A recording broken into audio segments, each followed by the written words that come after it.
This is the iPhone 16 Pro Max, and for the first time ever, this can record 4K at 120 frames per second, aka slow motion. And this is my Sony A7S III that can also do 4K 120, so I thought, let's see how they compare. So I've got the clips here on the computer and honestly, I'm really impressed. So let's start with this video of my sister in front of the waterfall. The biggest giveaway for iPhone footage is the sharpness. You can see there's a lot more processing happening on top of the footage being captured. Now maybe the iPhone clips could look better if I shot it in log, which this phone can do, but let's compare that in another video.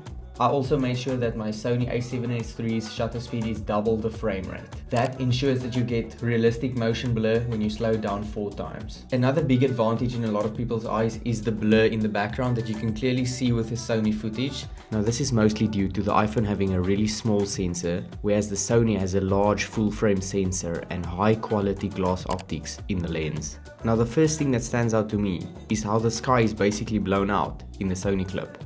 Whereas in the iPhone footage you can see it's much more visible and there's a lot more color information.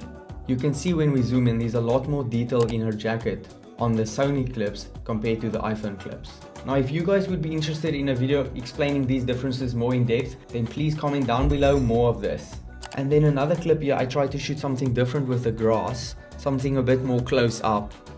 And honestly, apart from the big focus difference, where you can see the iPhone clip has basically everything in focus, there's a little bit of blur in the background, but the Sony has a lot more out of focus. With the Sony lens, of course, you capture more depth and you have a shallow depth of field. This is something we call bokeh, and I try to keep them as similar as possible when it comes to the focal length. I think overall the blurry background in the Sony clips definitely makes it look more cinematic and more professional. There's also a ton more detail when it comes to the clips from the Sony. You can see when I zoom into the grass, the iPhone basically just has a little bit of a smudge going and moving around, whereas the Sony has a lot more detail into the actual subject. To conclude, I really think the iPhone clips look beautiful, and I don't think that the iPhone footage has ever looked this great. I mean, Apple is literally using their iPhones to shoot their keynotes. And I mean, look at this production value. It's an item that millions and millions of people have in their pockets every day.